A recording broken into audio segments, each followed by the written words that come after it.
Hello everyone, welcome back to Powerful Nothing, a Magic the Gathering Cube podcast. Me and James are back with part 2 of our Cube set review for Tarkir Dragonstorm. James, there's just so many good cards we couldn't contain it into one episode. Yeah, there are some real bangers in this set. I've been having a ton of fun drafting it, and I think there's a bunch that translate over really well for Cube, actually. So yeah, plenty more good stuff to talk about today. I still have not... I have opened my booster box, but the wife had to go away for a work conference, so I am waiting until next weekend to get some games in. But the box was spicy. I got an Elspeth, so Elspeth coming to Cube near you soon. But James, take it away with our first green card of the day. We have another Omen, and these seem to be pretty good. Yeah, for sure. So first up in green, we have Bloomvine Regent. This is 3 green for a 4/5 creature dragon with flying. It says, whenever this creature or another dragon you control enters, you gain 3 life, and it has an Omen.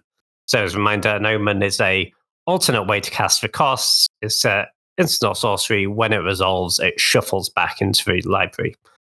So this Omen is Claim Territory. It is 2 and a green for a sorcery. Search your library for up to 2 basic forest cards, reveal them, put 1 onto the battlefield tapped, and the other into your hand, then shuffle. I think this card is really close to being really good.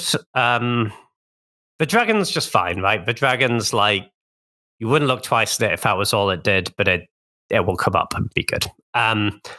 The cultivate mode, it would have been really good if it was any basic land. It would have been really good if it was just search your library for 2 forests and you could get dual lands.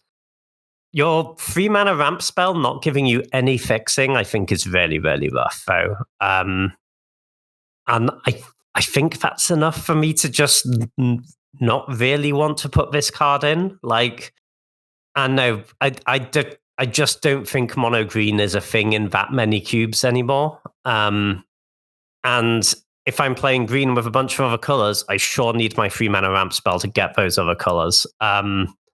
So I kind of just don't really believe in this card. Like, yeah, the dragon's fine, but you know, if you want a 5-drop, there are like 15 5-drops that are better than this in every single set now. So I think close, but not there for me. So I would agree for the majority of cubes. I think ones that are going specifically slower, I'm a bit higher on this, but it is certain types of cubes. Like, it's basically... I have a slower cube, and in that I have Beanstalk Giant as a ramp spell in green that is also like a bit of a late game threat. And I think that's where this is comparable.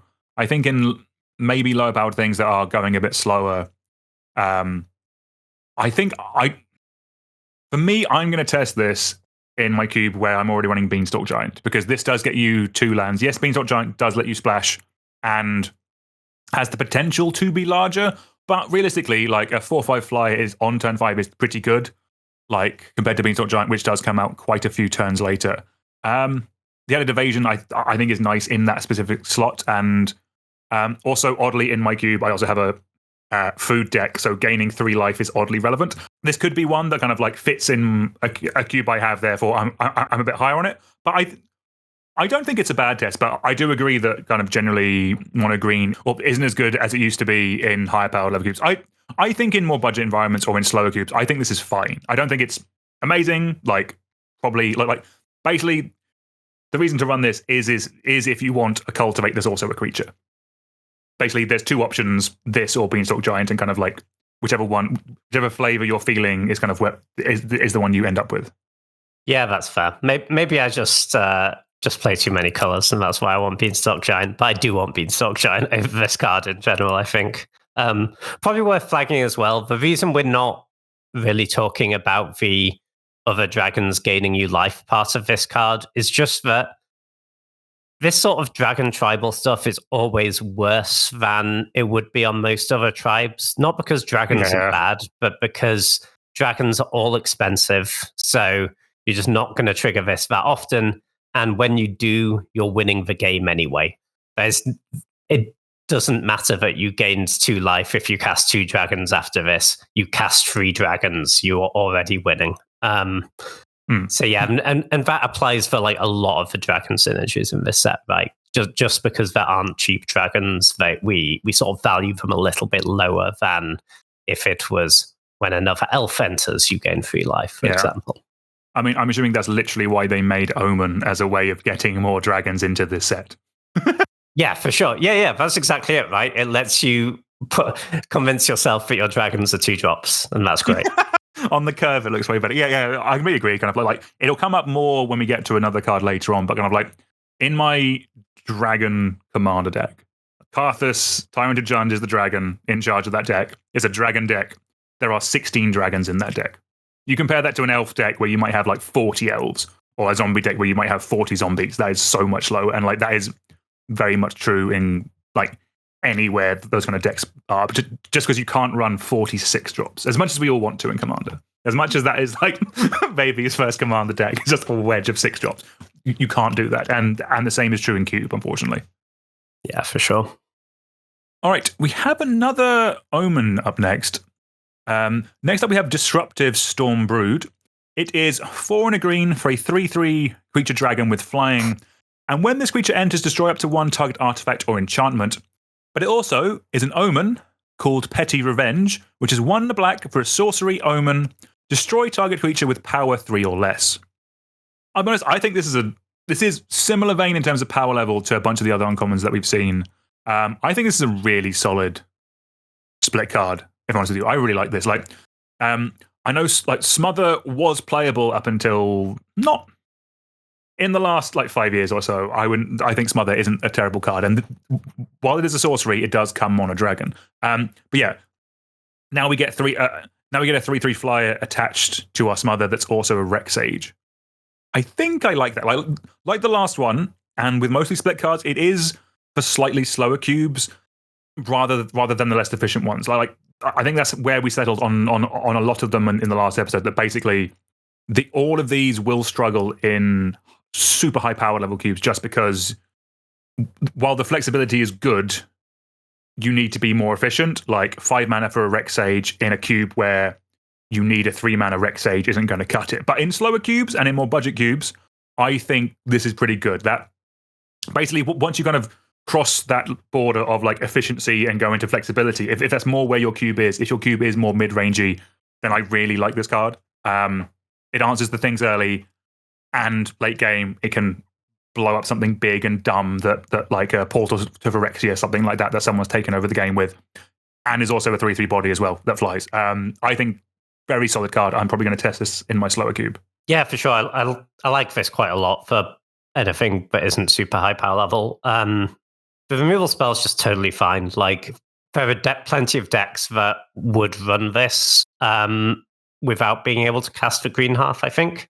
Like, you wouldn't be thrilled about it, but it's not the best removal spell in the world, but it is perfectly serviceable. And if you need a 2-mana removal spell, you'd play it. If you can cast the green side, it gets a decent amount better. It means it has fewer bad matchups. The Rec Sage aspect of this is really nice because a lot of cubes you can't just be running around main decking a bunch of disenchants, and this is a way to get one into your main deck without running narrow cards to do so. And sometimes you need a 3/3 flyer, you know? I think this is a really solid card, like certainly for Peasant, and maybe for some more like mid-power level, non-rarity restricted cubes as well.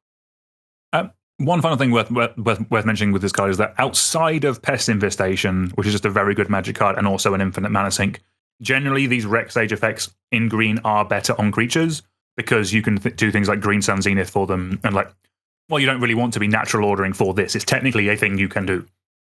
Green is better at shooting up creatures, so having those effects on creatures is slightly more optimal, if that makes sense. So yeah, just having just worth touching on, it being a creature is something that, yeah, if you natural order for this, your opponent's probably like, there's a reason for it, but yeah, for sure. I will say though, it is, you should think about this as like 90% removal spell, 10% flying disenchant, right? Yes, because I'd agree, yes. It is just so expensive for Dragon for what you're getting. 100%. When I put this in my cube, it's going to be a black card. Yeah.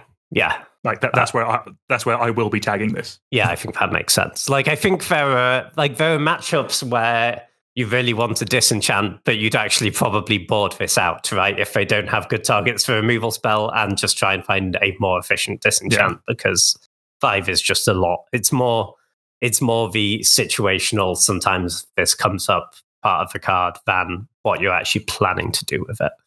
No, definitely. I'd agree with that. All right, James, we're 3 for 3. We have another Omen next, but this is our last one. If that helps. Sure does. So next up we have Sargu Wildling. This is 4 and a green for a 3/3 creature dragon with flying. When this creature enters, you gain 3 life, and it has an omen of Roost Seek. This is a single green mana for a sorcery omen. Search your library for a basic land card, reveal it, put it into your hand, then shuffle. I think this is, again, I think this one probably is just for pauper, maybe peasant, because in higher rarity cubes, if you're only going to want like probably 1 Lay of the Land type card, and something like Traverse the Realmwald is probably better in most cubes. But there's not a lot wrong with this card. If you want to support like green decks that splash a bunch of other colors, this is a fine way to do it. You're playing this again 90% for the omen. This is upside in the same way as like the there's a version of this card that makes 2 energy when you get a basic. But the upside here is when you're flooding out later, you get a really not very good dragon. But a not very good dragon is better than a Lay of the Land when you have 8 lands in play, But yeah, not a long with the card, but probably just peasant and pauper, I imagine. Yeah, I completely agree. I think it's it's all those like, despite the mana bases, I see plenty of people trying to do like 5 color decks in both pauper and peasant. I think the classic one is Honden Tribal in peasant, and that deck is kind of strong, but shockingly, the mana base, if you're not breaking rarity for lands, isn't phenomenal. And this is like the best version of this like bread and butter effect to like allow your other decks to do cool things. I'm not super excited by this card, but this is like a very solid bread and butter card that will just allow your other coolness, if you're trying a 5-color deck or a 4-color deck, that kind of stuff, in your peasant and in your pauper cubes. This will allow it to exist. Like for me, this is kind of like Evolving Wilds copy 4 or something like that, if that makes sense. Like, very solid card. It will see a lot of play, and it will just be good. I think in those more budget or in those lower powered level environments. Yeah, for sure. In deck building terms, I think it is Evolving Wilds 4 in a lot of ways, in that you're probably cutting a land first most of the time, but it does give you a restriction in that you need a lot of green sources in your deck before this card is good. If your mana base is based on casting green spells to find your other colors, you really need like 10 green sources off the bat. But then once you have those, this obviously counts as a source for all your other colors. Very cool. All right, we have an interesting card next. Next up, we have Steward of the Harvest. It is 3 and a green for a 3/3 creature human druid. When this creature enters, exile up to 3 target land cards from your graveyard, and creatures you control have all activated abilities of all land cards exiled with this card. All right, I'm going to be honest with you, James. I think this card is a trap. I know the dream is to put Gaia's Cradle or a Chilean Academy or maybe even a Bazaar of Baghdad under this. I think, like, I don't really know how it works with an Urza Saga, but I'm assuming it's probably good.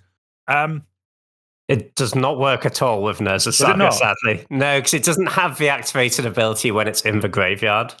It gains it as part of a triggered ability, yeah. Oh, okay, that makes sense. Worth noting that. But ignore that. But all the other busted lands I mentioned, that's kind of the dream with this. But realistically, how I think this is going to play out, like the vast majority of the time, is we're going to be exiling a basic or a fetch land maybe that we've got in our bin, and then at best all of our things become Llanowar Elves, which is kind of fine, but we could just play the Gaia's Cradle in our deck. The main part I don't like about this actually is the fact that we have, like, it isn't so much the fact we have to get the lands into our graveyard, it's the fact we then have to exile them, and the only way of using them is this 3/3, which is a very obvious target for any removal afterwards, and then we've permanently exiled the best land in our deck.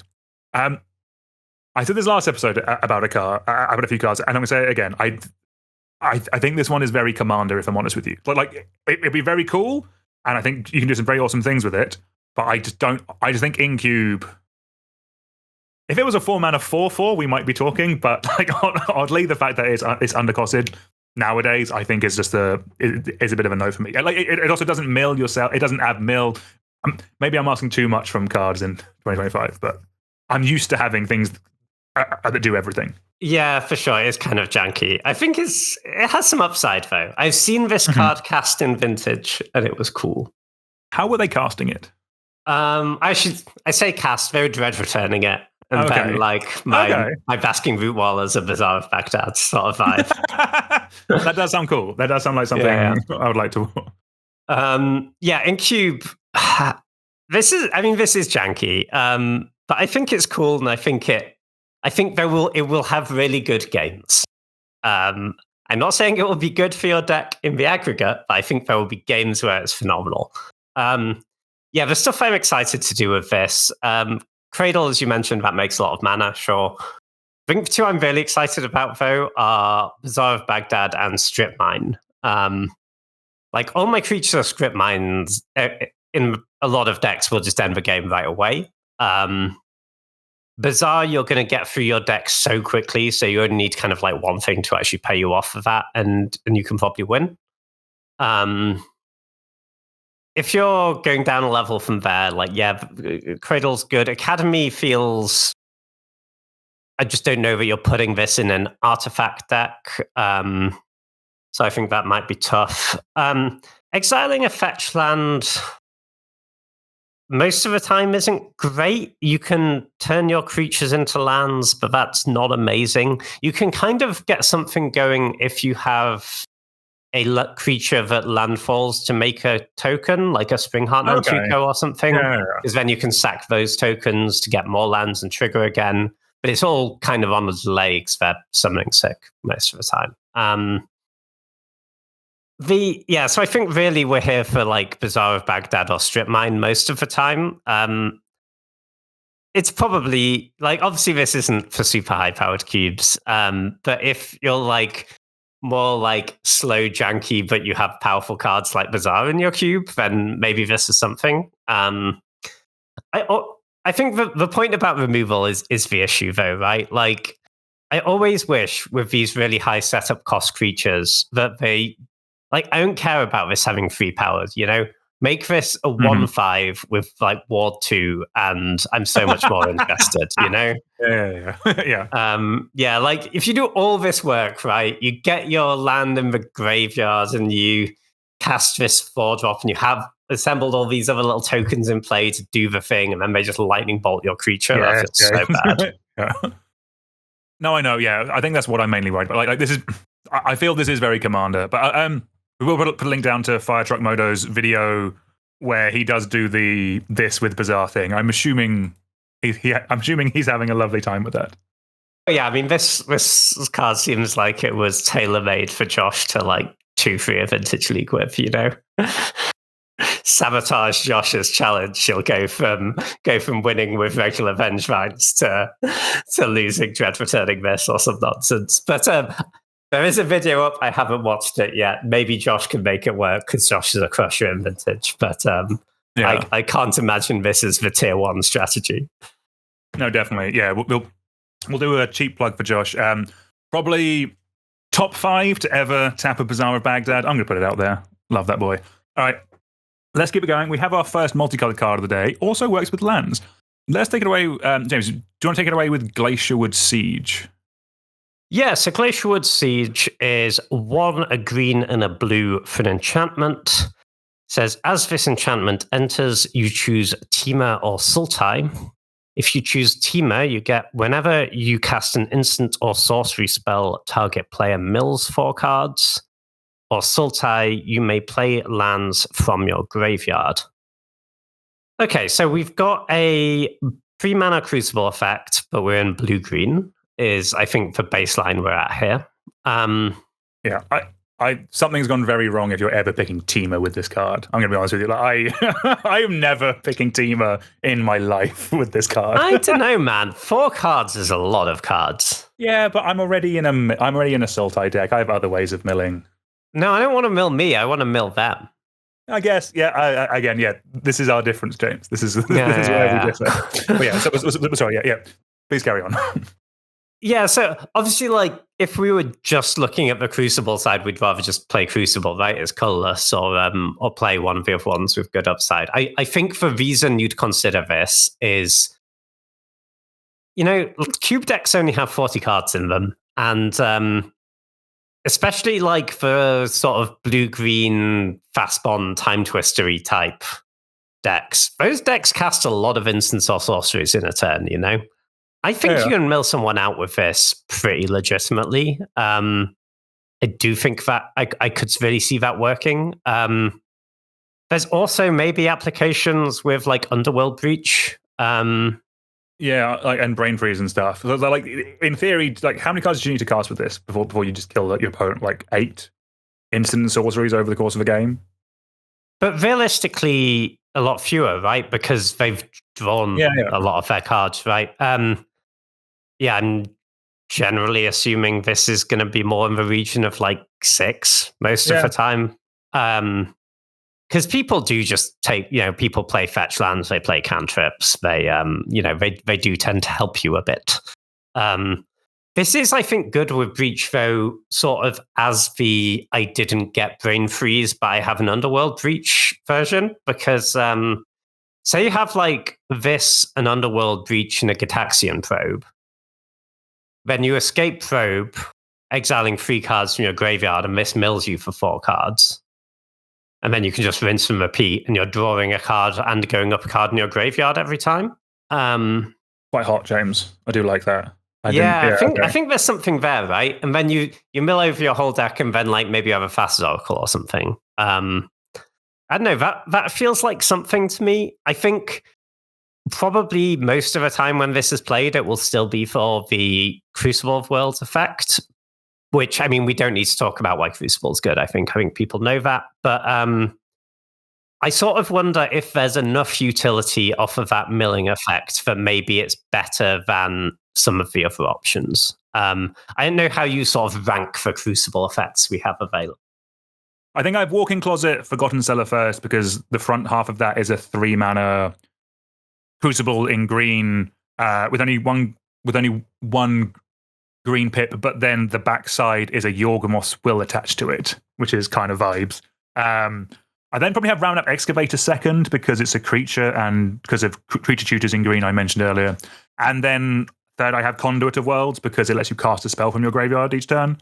Like, I think Ramanap, Conduit of Worlds may be interchangeable, but like I have Crucible after that, primarily because I think the days of like running Crucible of Worlds and Strip Mine in your white deck is like so far gone now that it's only green X decks that want a Crucible, therefore it being a green isn't a downside. And like, so like, I think this being a Crucible for the Sultai is the reason why you would consider it. But like the fact that that combo potential you mentioned is quite spicy, like that's very much the thing of like, in my cubes, I am perfectly fine running a card that's slightly less efficient if it opens up something really cool. And what you described about the Teema thing of like of it being another win con for a Storm adjacent deck, that's really cool. If I'm already wanting to run 3 Crucible effects in my cube anyway, I'm just going to cut the worst one and add that, because that sounds interesting and gives those decks another out. And I quite like the sound of that. You've kind of like, I think you've talked me into testing this. The other thing as well that I will say is that Crucible, I think, is still the most expensive one because of Commander and Color Identity being more important there. The other ones are kind of around between $5 and $10, but this is currently 50p, which, if you want a Crucible effect in your more budget environment, I would snap this up immediately. 50p for this type of effect is very, very strong. It is kind of the world win where like we've had like 2 sets in a row, or 2 sets in 6 months that have had them in, but this kind of effect for such a cheap price is like, I don't normally tell people to buy cards, do what you want with your own money, but that seems very good, if I'm honest with you. Yeah, for sure. I'm surprised it's that cheap, to be honest. Yeah, and obviously all of this is cube dependent, right? If you're sitting there listening to this thinking, no, actually in my cube, a bunch of non-green decks that are interested in playing lands from their graveyard, then absolutely you should include Crucible rather than the green options. But yeah, I think in a lot of cubes, it is pretty much just for green decks. And yeah, there's a lot of interesting upside in the green versions. I agree with you that I think Walking Closet probably is the best. That Yogg will effect. It only comes up like 10% of games, but when it does, it's really, really good. Oddly kind of works with this, actually. Yeah. You're self-milling, and yeah. Interesting. Yeah, maybe that's it. You run both. Is there Land Storm? Okay, this is a brew. This is a brew for another episode, I think. Yeah. I was really kind of like, I had a base level of Glacier Wood Siege I thought was cool, but yeah, I think you kind of talked me into trying this. Like, yeah, I think I'm going to find room for this. Nice. All right, let's keep it rolling. We have another Simic card next. We have Kishla Skimmer. This is a green and a blue for a 2/2 creature bird scout with flying. And whenever a card leaves your graveyard during your turn, draw a card. This ability triggers only once each turn. So this is a really cool card. And basically, we're talking about this because Insidious Roots is also a cool Magic card, and that deck is awesome. Basically, this deck that is kind of getting a bunch more pieces, and there's more pieces in this set that we'll come on to. It basically rewards you for moving cards between zones. Like previously, the graveyard decks basically counted like the number of things in your graveyard or number of creatures in your graveyard, that kind of stuff, and like it only really mattered like how much stuff was in your graveyard. It didn't really reward you when things were going in or coming out or moving around, that kind of stuff. Whereas we're seeing a bunch more cards printed now that reward you when you move cards between zones. So like this is importantly an uncommon, and so is Insidious Roots. But you also have cards like Chalk Outline, another kind of Insidious Roots. You have Sir Conrad the Grim, which is like a pinger when you move cards around zones. Dredger's Insight is an uncommon. Tormod the Desecrator is an uncommon. And also a bunch of the Dredgers are uncommon, and so is Torched Existence. This, with Dredgers, is importantly really cool because this says when a card leaves your graveyard during your turn, draw a card. You can, effectively, it lets you double dip with your Dredgers. If on your upkeep you have this in play, you dredge one card, you mill a bunch of stuff. A card has left your graveyard, therefore you get to draw again. So if there's another Dredger in your graveyard, you get to replace that draw with another Dredge. That's all gravy for me. This all seems really cool, and like there's a whole deck for this because also you still have your original graveyard win cons with like Dread returning a Lothlith Giant or Spider spawning. These things already exist in the format, but it's just getting way better. And on top of that, it's a 2/2 flyer. The base level is not that bad. I think this is a very cool way you can take the graveyard decks in your Peasant Cube. I don't think this one gets into the version with rares because of cards we'll get onto in a moment, but I think this is a very cool card. And if I was doing a Peasant Cube, I would be kind of I'd be slam dunking this archetype because I think it's really cool and it's a very interesting. It's more interesting than just I mill a bunch of cards, I cast Spider spawning twice. There's way more you can do with it, and that's very interesting to me. Yeah, for sure. I think this card's pretty sweet, and I like this direction to go as well because it's especially because with this, it's not limited to creature cards in the same way as it was with things like Insidious Roots. So you will definitely, I think, have decks where you wouldn't even really categorize yourself as the graveyard deck, but you have like 5 ways to trigger this, and then it just gets in because it's a 2/2 flyer, and it'll draw you like 1 card on average in the game, and that's really good. And then, but you can go hard and properly do the thing. It is gated to once each turn, but for your 2-drop, that's still great effect. Yeah, like this a lot. Certainly at Peasant, if you're doing... I want to see if blue-green is doing anything with your graveyard. This is probably pretty good. You don't have to be like specifically building around things leave your graveyard. If you're building a graveyard deck, stuff is going to enter the graveyard and then leave the graveyard. That's generally how it works. So yeah, I like this card a lot. But yeah, the fact it also works off just like I flash back a spell or whatever is kind of nice. Yeah, or there's a bunch more that triggers this than you might initially think. Like Delve triggers this. unearth effect, any reanimation, all triggers it, and just having like a additional draw turned like tacked onto a 2/2 flyer. Yeah, for sure. Pretty good. Your Mystic Sanctuary is now just a straight up regrowth. That's pretty hot. That is quite nice. That's quite nice. All right. If you don't mind, James, I'm going to take the next one as well because it does kind of play into what we were just talking about. Next up, we have Tevel the Balanced Scale. This is God's Perfect Mana Base, 1 black, green, and a blue for a 4/4 legendary creature Spirit Dragon. Flying, when it attacks, mill 3 cards, then you may return a land card from your graveyard to the battlefield tapped. When 1 or more cards leave your graveyard, create a 2/2 black zombie druid creature token. So this is effectively for the same deck, but with no rarity restriction. With it, you get a bunch of the previous cards, but you also get better dredgers. You get effects that you get better token makers, so things like Amzu, Swarm's Hunger, Discredited Tomb, Skeleton Crew, and On Wings of Gold. You get those on top of what we've already mentioned. And this has been a really cool look. I am very aware that, again, I have talked about being too commandery, and I literally brewed this deck on stream earlier today, but I don't care. I think there's room for it in Commander because it is at base level a 4 mana, 4/4 flyer. And I think that's okay. This is not for every cube. I fully admit that. This is for slower cubes or more budget environments where you have time to build an engine. I think in Peasant that naturally exists more just because of the power level of like the cap, but like in non-rarity restricted cubes, this is a phenomenal signpost card for this archetype. It literally there is an element of it could be a bit boring because it does everything by itself. That's kind of modern command design that I'm not the biggest fan of, but hey ho, I'll take it for cube anyway. I think the deck is very cool, and if you're a slower cube, I think this is a very cool archetype. A couple of important things just with this card, if you don't mind me James, is that the fact that this brings back a land is incredibly important. It's more important than people might think because dredgers often end up missing land drops because you're replacing your draws with dredgers, and this does everything the deck wants and lets you hit your land drops. And yeah, I love this card. I'm going to stop talking about it because I will just keep gushing. This is a slam dunk in my slower cube. I literally have this archetype in my cube before this card was spoiled. So I'm going to stop now. Please continue, James. Yeah, if you manage to not skip ahead through that. Yeah, no, but I think the card's cool. I do think the card's cool. My only quibble with it is it's almost like too efficient if you're not doing the thing, you know? Like, how good it, like 4 mana, 4/4 flyer, like even if you had no synergy, right?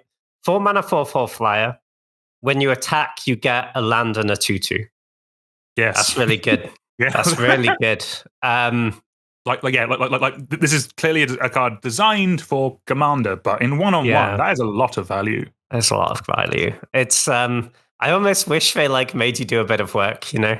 I'd agree. Like it's what I think I said before. It's why I loved Hashaton from the previous set, where that was like it's a cool card that rewarded you for discarding spells, but it didn't actually discard any spells itself. You had to work around it a bit more. Whereas this is just you just put this in your deck with an amount of lands, and it's great. For sure. Yeah. It's kind of wild. Yeah, but it is even better if you are doing the thing. That is true. You just don't need to build around it to make it good. But it does. There is potential upside over the base level there.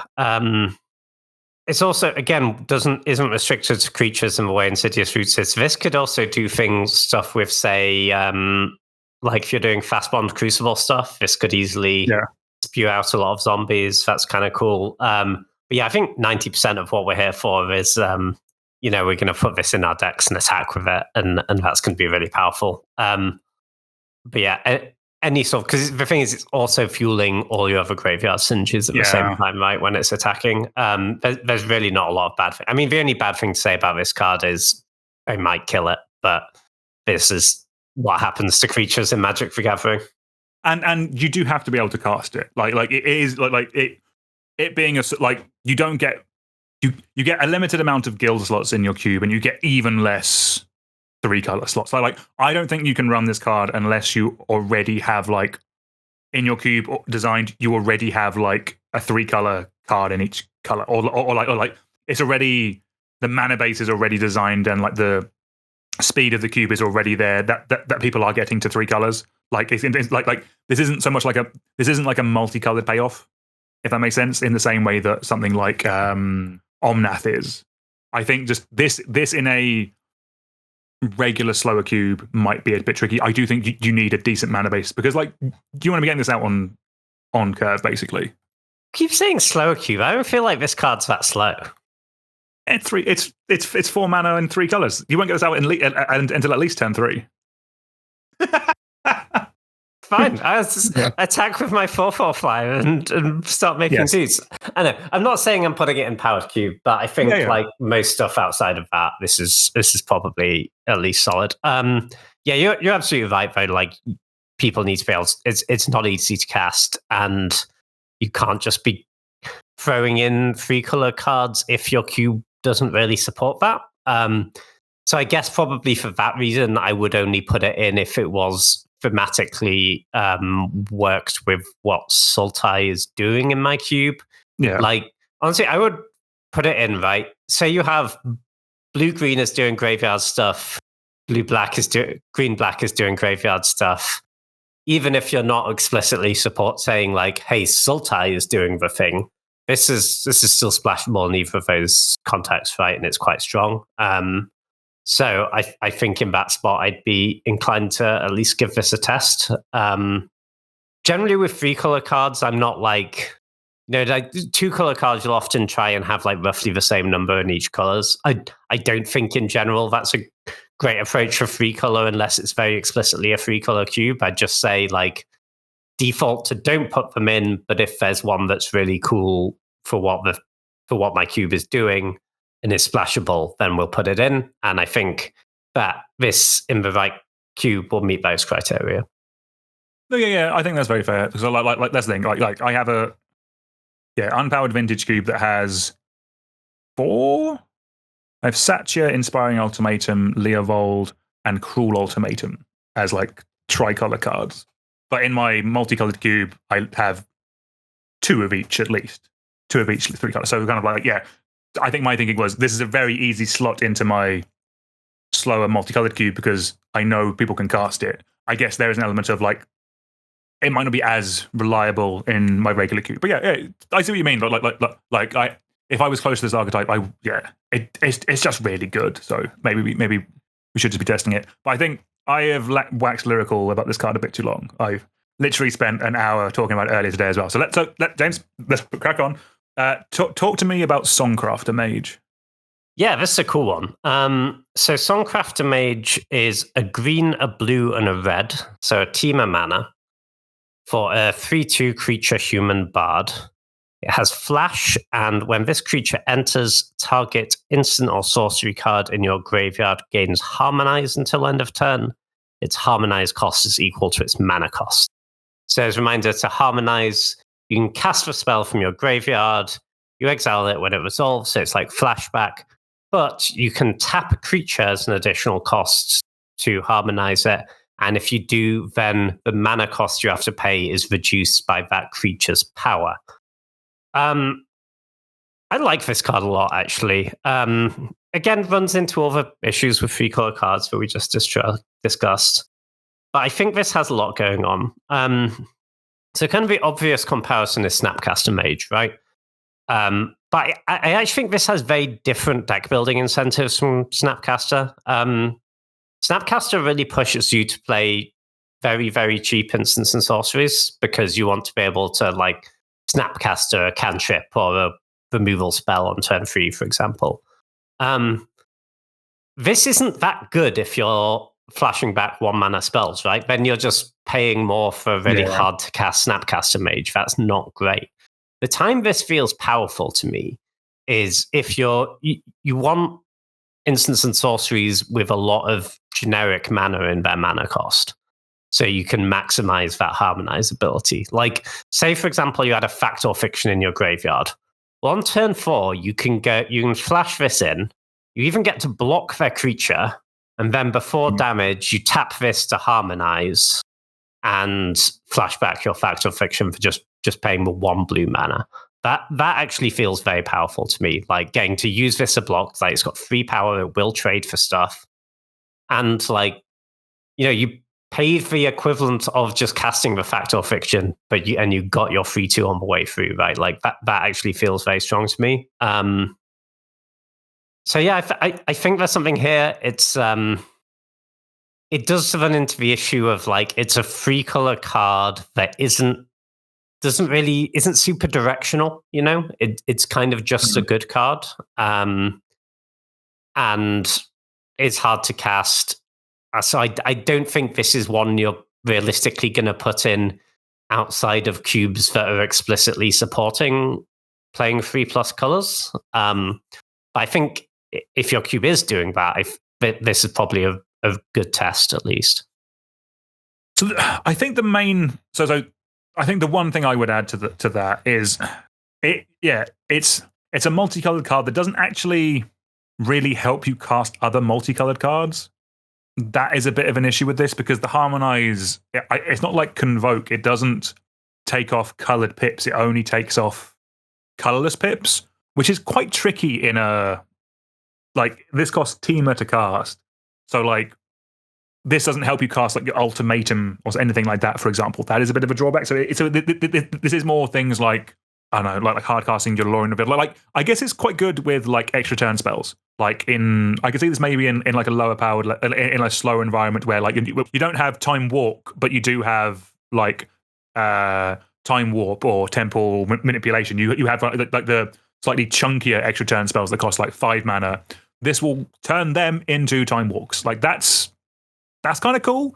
Yeah, I think that's where I kind of see it. It's kind of like if you're trying to do a big spells deck, but the big spells are monocolored. I think that's where this kind of potentially has a place, and that does feel more like a slow environment, if I'm honest with you. Yeah, for sure. Like, you raise a good point, but it's a pip-intensive card already, and it's actually even more pip-intensive than it looks because you have to pay the colors on the thing you flashback. Like, to go this flashback Time Warp is, you need blue, blue, blue, green, red, right? It is kind of tough. Yeah, no, it's a very cool card, and it is also a very, like, it is still a very powerful effect. Like, I think the other thing as well that's worth mentioning is Songcrafter Mage can't be. Songcrafter Mage is currently around 60 cents. And despite how many times Snapcaster Mage has been printed, Snapcaster Mage is still around $15. So again, so budget versions of that strong effect, again, if you're in a more budget environment, I think this is a very solid card, especially if you just don't have access to Snapcaster Mage because of that cost of entry. So that is a cool reason to play this card. And the Harmonized part is nice. Like, the fact you can tap this, it does reduce the cost of your spell by 3, but it is just the pip intensity, I think, is the issue. But we're keeping it teamer with our next card. We have Areni, the Song Unending. This is a very big card, James. This is 5 green, blue, and a red for a 10/10 legendary creature Spirit Dragon with flying, protection from white and from black. And when it enters, it deals X damage divided as you choose among any number of target creatures and or planeswalkers your opponents control, where X is the number of lands that you control. So I acknowledge this is a big bit of beef, and 10 power is a lot. Like, 2 attacks, your opponent's dead. That's kind of terrifying. I am struggling to work out what deck this goes into, though. Like, you have Sneak and Show. It's like a fine top end there. Like, you have like you have Natural Order. You can reanimate it. The issue with this in cheat decks, though, is that you're often not going to have, like, a bunch of lands in play. Like, this doesn't, like, if you're cheating this in, it's not going to cost, like, deal 8 damage. It's going to deal 4 or 5, maybe. And if it's only dealing 4 or 5, then I'm struggling to look past Dragon Lord Ataka, which, while it's 7 mana, in slower cubes, you can actually hardcast if you ramp into it. Whereas I think I doubt you'll ever hard casting this ever. And it's just the fact that Dragon Lord Ataka has been power crept out of most cubes now, is the reason why I'm not super high on this. Like, Dragon Lord Tarkir only has 8 power, so it's probably still 3 swings with that to kill your opponent. This is only 2. And there is, like, oddly, there aren't as many just massive creatures as you might think there are.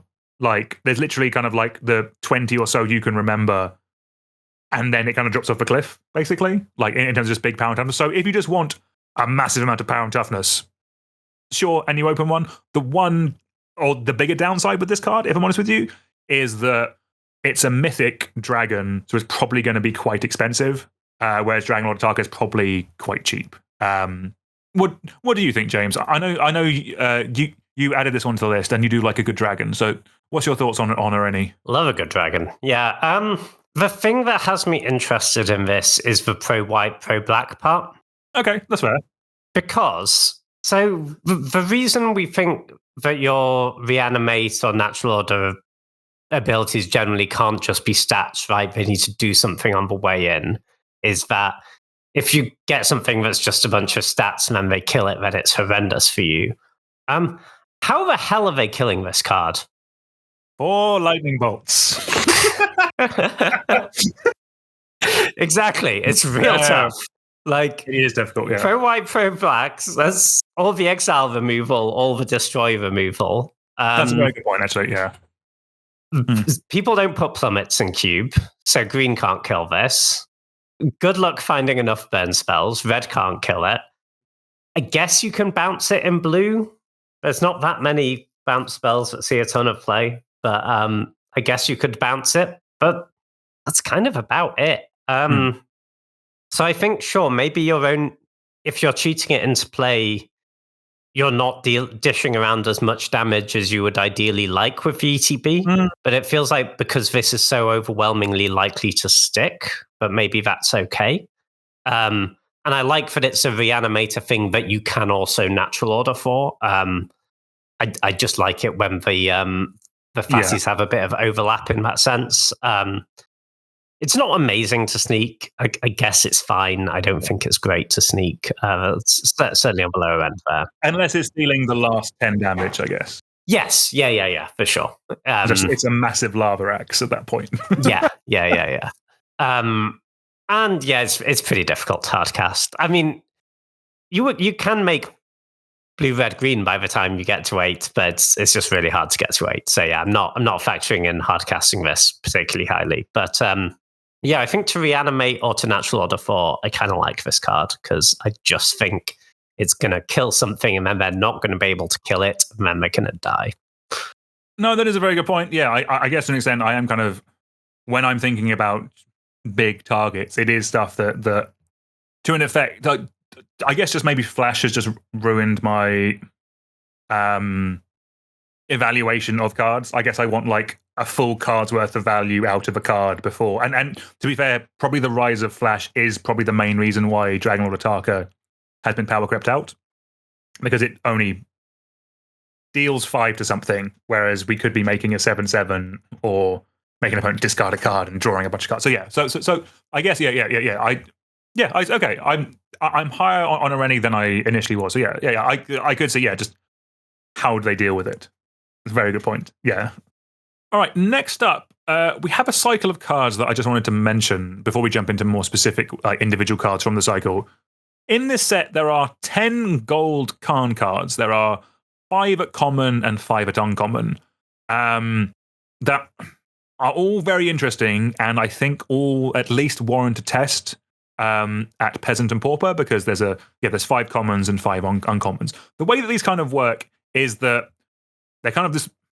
If you look at them, you can immediately see how the mana works, but to say them out loud sounds weird. So I've got the Abzan one in front of me. The Abzan uncommon one is Kin Tree Severance. It's an instant that says exile target permanent with mana value 3 or greater.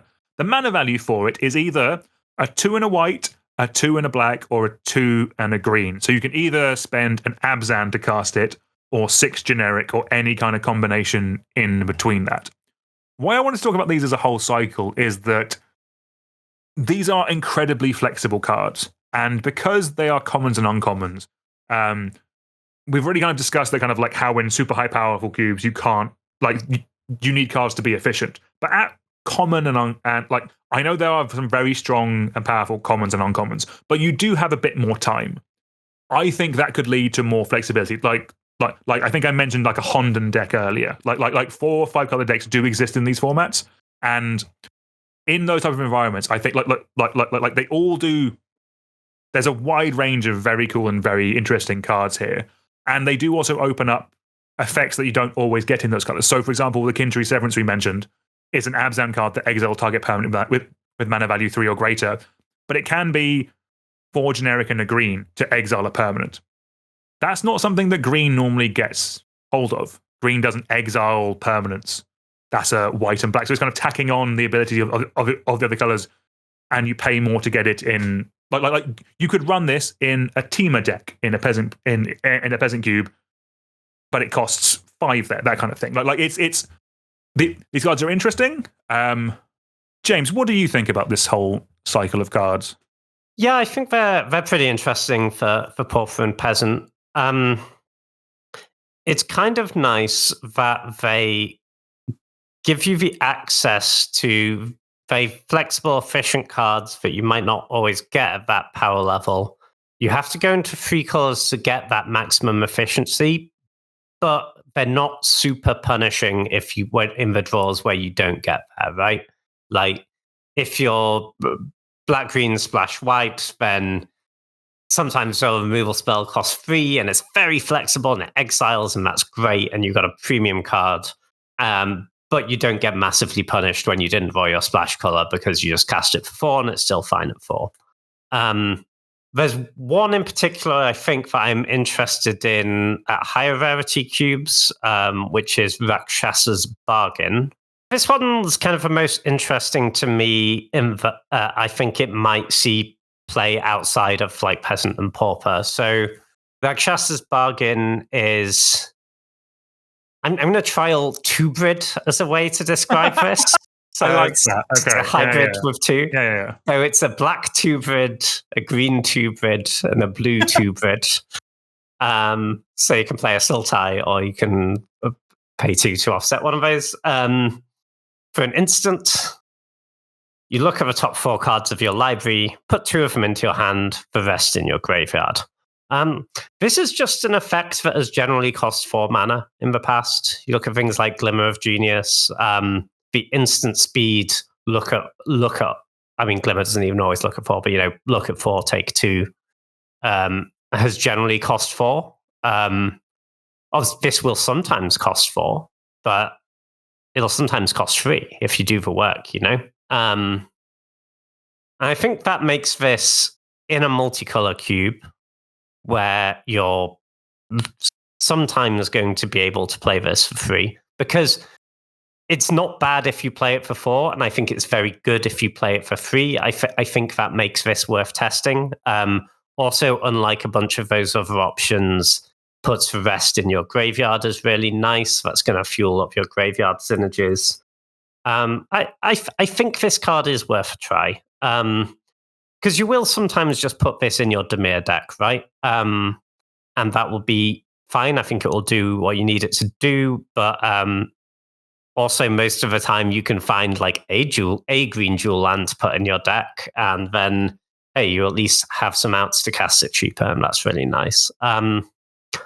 Also, I think seeing playing Constructed, because bizarrely it triggers up the Beanstalk. Yeah, I have a note from the wife to mention that it triggers up the Beanstalk. Yeah. I don't know how much we care in Cube that it triggers up the Beanstalk, but maybe that's a thing you're doing. Kind of like this card. I think it'll see play in quite a lot of cubes. Very cool. Yeah. Kind of on brand with all of them. It's very flexible, but I guess it kind of like if you can make the mana work, then possibly worth it. All right. We have a big colorless card next. We have Ugin, Eye of the Storms. This is 7 generic mana for a legendary planeswalker Ugin with 7 starting loyalty, and it has, whenever you cast this spell, exile up to 1 targeted permanent that's 1 or more colors. Along with the static, whenever you cast a colorless spell, exile up to 1 target permanent that's 1 or more colors. It has a +2 of you gain 3 life and draw a card, a 0 of add 3 generic mana, and a -11 of search your library for any number of colorless non-land cards, exile them, then shuffle. Until end of turn, you may cast those cards without paying their mana costs. Jesus, this is a beefy magic card. So for a very long time, most more powerful leaning cubes did run a big colorless planeswalker. Like I'm thinking like Clan Unliberated and original OG Ugin. It was kind of like a generic top end for any control deck or big mana deck. That kind of card in Cube has generally fallen out of favor, I found. if we're going for big colorless threats, it's normally things we can cheat into play in other decks, like Eldrazi Titans or like Portal to Phyrexia, that kind of stuff. But this card is certainly strong. I guess kind of the dream of this is like if you cast this and then zero it, cast a mana rock, exile you. In that turn, you've exiled your opponent's 2 best things. That's kind of scary, and you probably won the game at that point. Also, 7 starting it is a 7 mana planeswalker, but 7 starting loyalty is so much. It requires so many things to kill this in combat. And if you can't play another spell straight away, you can just gain 3 life and draw a card. Like, it will stabilize you, and then be on 9 loyalty. Jesus. Just because that slot though isn't something that we're after as much anymore, my gut is the most efficient cubes won't want this. But again, I think in slower cubes where a control deck has time to get to 7 mana, this could definitely be tested. Like, this seems like a high pick in like the Arena Cube or something like that. And the only other note I have, James, I think you'll like this one. There's probably something fun you can do with this with a bunch of cheap mana rocks and paradoxical outcome. That seems pretty cool. But yeah. What do you think of Big Ugin, James? I think this card's really good. I'm going to try it in Powered Cube. Nice. I think this is the Karn Liberated we need for 2025. You know, that's fair. Yeah. The issue with Karn, right, is that if you play it and you go down, then it's just not on very much loyalty, and they can just attack it with something else. This, you play it, the cast trigger kills something, and then it goes up to 9, and they can never kill it, right? 9 is so much. Attacking this with damage is just like, unless you can kill it that turn, just probably don't bother, probably go face. But then even then, it's gained you 3 life. I think it puts them in a really tough position. It's great if you have a bunch of color spells and you can cast them after it. But honestly, I don't think you need to be doing that. I think mostly you just need to be able to put this card on the stack, and it will be very strong for you. Also nice that it's a thing to channel out that doesn't suck for the rest of the time. Ooh, it is that. Reasonably castable for ramp decks as well. I think there's a lot of good stuff going on here. 100%. I'd agree. I think it's the requirement of this card is that you can cast it. That does seem doable in a lot of decks. Yeah. Ugin and Ivor Storm's probably going to be a good one. It's a really nice thing to do in Powered Cube as well with the the big colorless rocks, like Grim Monolith, Basalt Monolith, Mana Vault, which are obviously super powerful, but some decks struggle to use it because it's only colorless mana, right? This is a very good thing to do with that. No, very cool. Very good. Glad the wife opened one at pre-release, so love that for us. Sounds profitable. It sounds good. Yeah. All right. Talking of dragons, what do you think of this next card, James? This is the other chase rare of the set, I'm going to say, but I have notes, but I'll let you go first with this one. Sure. So I think the only artifact we have for today is Mox Jasper. This is 0 mana, as all good Moxen should be, for a legendary artifact. You can tap it to add 1 mana of any color, activate only if you control a dragon. So it's quite hard for them to make Moxen that we're not interested in. They certainly tried really hard with this one. It is not very good most of the time. And most cubes have no interest in this for the reasons we spoke about before with dragon stuff, right? Like, the dragons are all just too expensive. You can't wait for your mocks to work until you have played your, realistically, the cheapest dragons are about 4.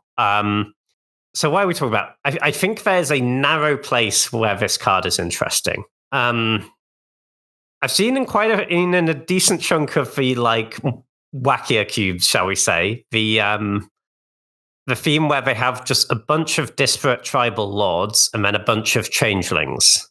Yes.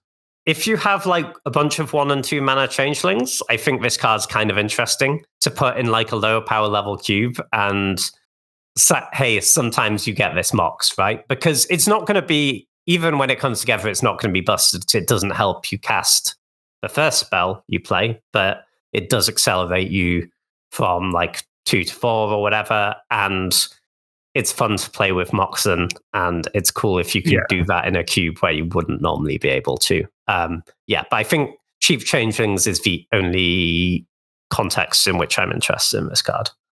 No, I'd agree. I think the fact that kind of like naturally with changelings, they are generally slightly overcosted because they have that benefit of being every creature type. So throwing if you're trying to do that archetype, throwing it a bone by giving it a mox is kind of vibey. I do quite like that. When they give us like the elf version of this card or like the goblin version of the card, then we'll talk. But I think for the goblin version would be disgusting. Yeah, I don't know, like any of the major tribes, like the human one would be nuts. Like it's any major, like it's just specifically the fact that most dragons cost on average 6 mana is the main issue with this. Yes, I think dragon is the only major tribe that they would have printed this card for. Or demon, maybe. There's like demon would be cool. Yeah, I think there are some cheap demons though. Oh, okay. Yeah, but are they good? Is the question, James? Probably yeah, maybe no. not. Maybe not. Yeah. But yeah, fun card. If you open one, well done. You've paid for your booster pack. But yeah, I was honestly shocked at how expensive this card is. I know commander players make no sense to me. My hot take is I think this is trashing. Well, trashing commander is a hard thing for me to say, but like it is a thing. Like in your dragon shapeshifter deck, I think very good. I think great because you have all the shapeshifters and it will and it is a mox in that deck and that's cool. But in a dragon deck, like. So this is the thing that I agree with you. It's probably not good in the dragon deck, and I can't put one in my shapeshifter deck because all the dragon people are buying it, and it's like 60 quid. No, it's gone down. I don't want to spend 60 quid on this. It's gone down if that helps. It's currently, we are recording this a week after release, and the cat says meow, but it is about $20. Okay, I'm getting interested at 20. I'm getting interested. Realistically, this is an unplayable Magic card. My hot take is like I'm fully prepared for someone to break it in modern in a similar way. Like it took what was the one that taps for legends? Mox Amber. That was expensive and then a lot cheaper for a long time until someone did something with it in like Pioneer and Modern or something like that. I think this will be similar. I think that this will pre-order more expensive than it should because it has the word Mox in the name, and then it'll go down to like a tenner. And then it will go back up eventually once someone does something. Like once there's like a good 2-mana dragon in Modern Horizons 4 or something like that, or in I don't know, Spider-Man. Why the fuck not? Like, you know what I mean? I don't know. I Mox Amber is like there's a lot of 1-mana legends. You know, I can't imagine there's going to be that many 1-mana dragons. Like it's part of the best modern deck at the moment because it's Underworld Breach Artifacts deck with like this Mox Opal to go with Tameo and Emery, right? Oh shit. Yeah. It's very powerful, but I just don't see them printing 1-mana dragons. I think it will be like Mox Amber, but it'll go down. I'm not sure it's coming back. Fair. Again, we don't give financial advice normally on this podcast, but like I think with this one you'll be fine giving it a month if you want one. Yeah, but don't blame us if that as well. Yeah. Do not blame us. Yeah, we're not financial advisors. For real. Proxy it. Have a wonderful time. Hooray. All right. Next up, we're moving on to lands now with Corrie Mountain Monastery.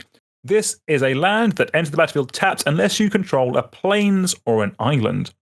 But it taps to add a red. So I guess this is the Jeskai one. And it has the ability of pay 3 in a red, exile the top card of your library until the end of the next turn, you may play that card. So this is quite expensive because basically it's 5 mana to get this ability because you have to tap this land as well. So it's 5 mana to impulse yourself a card on a land. That is a very bad rate. However, it's free to run because it's on a land. And that is like the opportunity cost for this is so low because it's on a land you're probably going to include in your deck anyway. Obviously, like if you're any kind of like aggressive style of deck, like you do probably want to have a way of this coming in untapped at some point in the game. But if you're in a red heavy deck, this is just free card advantage. Like if you're just top decking and you just need that burn spell to finish off your opponent, this is a great Magic card. Also great in more like chunky red decks where it's kind of like Ancient Tomb is in them. Again, it's just that impulse card draw. And on top of that, red doesn't really get too many utility lands. Like I know you have the arena. Is it Arena of Glory or Arena something of like Glory, yeah. That's yeah, it. I think that one's quite powerful. Yeah,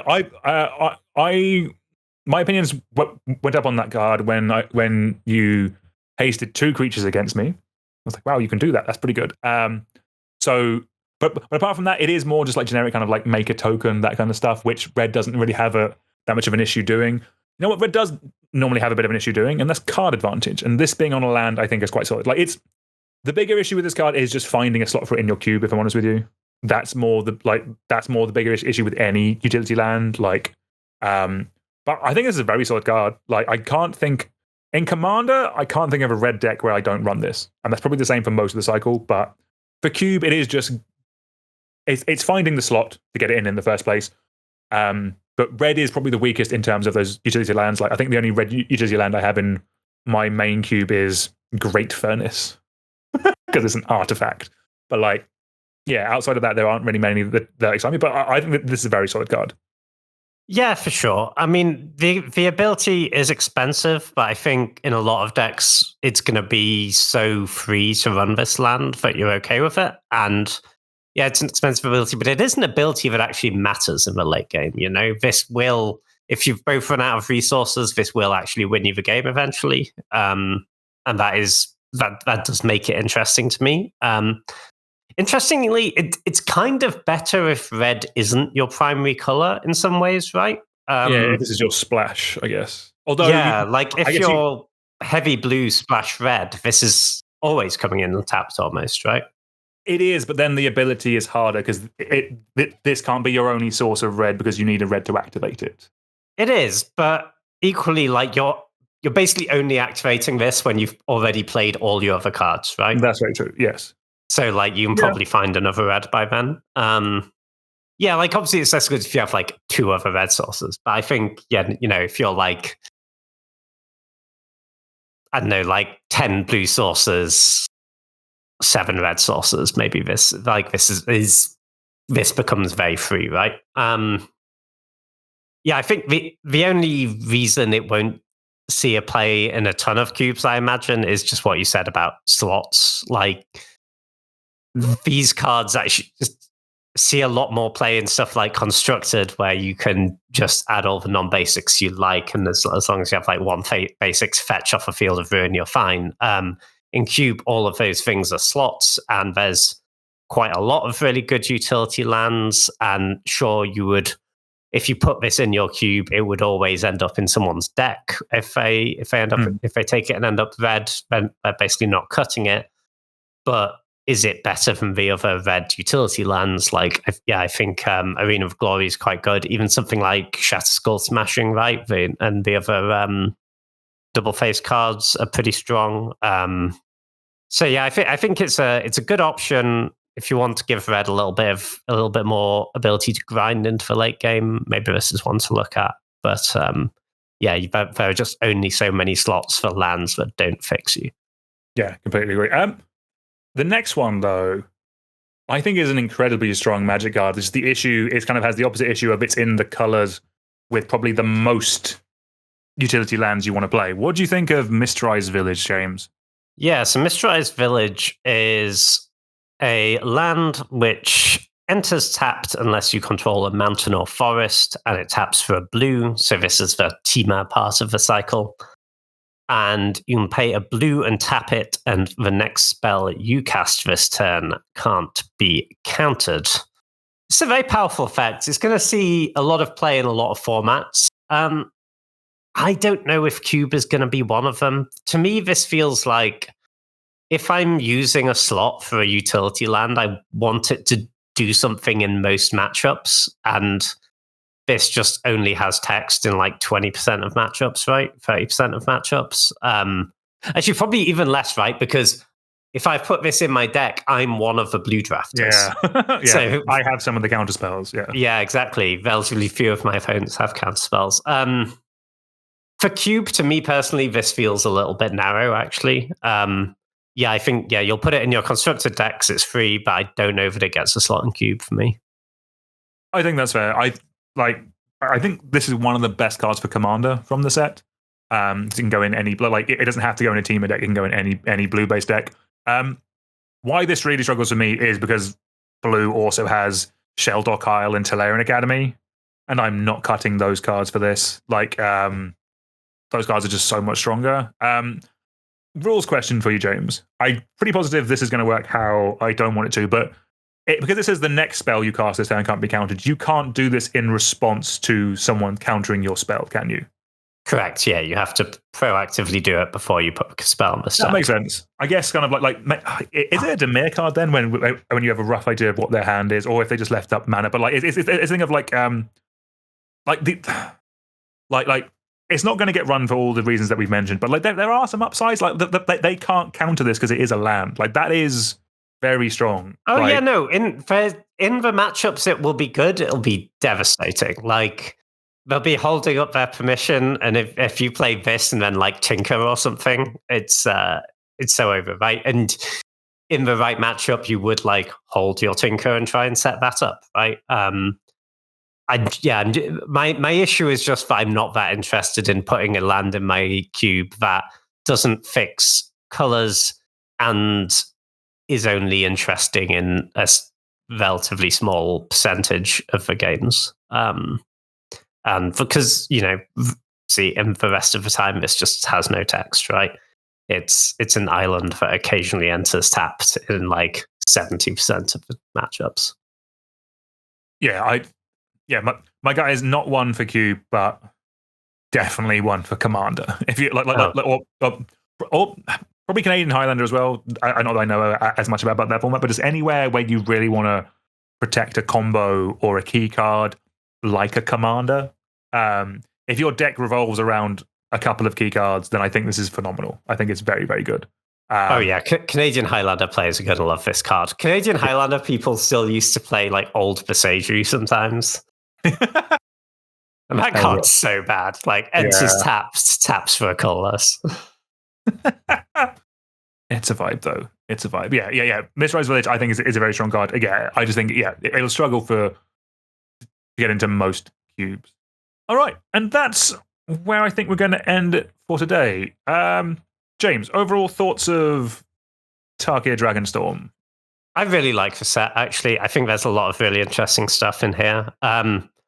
Not much that feels like Busted's going to be a premium card in Powered Cube right away, sort of thing. But possible exception of Ugin. I think Ugin's very strong. But I think some really interesting stuff that will support a whole bunch of different archetypes in a whole bunch of different cubes. And frankly, more of this sort of set, please. I like getting to make these sort of cards good a lot more than I enjoy playing the busted Modern Horizons cards. So, really into this one. Yes, I think the last couple of sets have been like this, if I'm honest with you. There's been, like, if you're just going for most efficient cards possible, there's maybe, like, a handful. But there are so many cool and interesting cards. Like, the fact that I still want to talk more about Tevil, my 3-color 4-mana build around. Like, that is awesome. These kind of sets, again, maybe not there for high power level, but there's so many cool synergy cards. And I really want to try Glacierwood Siege now. I think people will find some cool stuff to do with that. Like there's so many cool and interesting cards in this set. On top of it, sounding like a very cool draft environment. So I need to just play some arena, get some drafts in. This set looks sick. Yeah, for sure. I've been playing so many colors, man. It's unreasonable. I first picked a Dragonstorm Globe in my last draft. It was great. Let's go, James. Nice. So that's going to do it for the episode. James, pleasure, man. Thank you very much. Yeah, always a pleasure. Nice one. All right. So do make sure you like the podcast. Give us a 5-star review. Tell a friend, all that good stuff. Whatever positive affirmation you can give us, we would greatly appreciate it. Until next time, it's goodbye from me, and it's goodbye from James, and we will see you all soon. Goodbye.